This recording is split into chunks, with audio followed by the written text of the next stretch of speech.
Have you ever tried using a component inside of Jira only to find out that you can't use components? Because if you're not using Compass, then you can't create components because the components need to be created in Compass. And then you got to figure out how to turn off the Compass components and enable the Jira components, because really that's what we really wanted. And Atlassian, for some reason, thought everybody should be using Compass components. Well, I finally figured out how to turn off this feature for all new projects going forward. And you're going to want to watch this video. Make sure you hit that subscribe button, drop a like, and let's jump into it.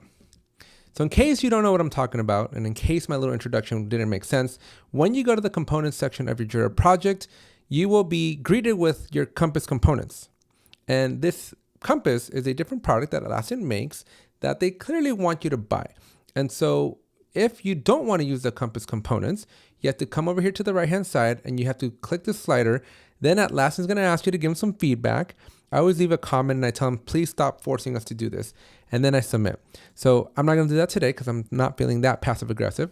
But I finally figured out how to turn this whole function off so that going forward, whenever you create a new Jira project, you don't have to do that little switcheroo. So let me show you how this works.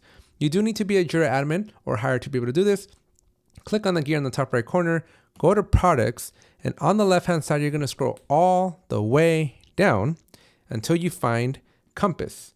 Now, Compass is going to be something that I haven't seen before. DBCS accounts I'm familiar with and application links I'm familiar with, but not Compass.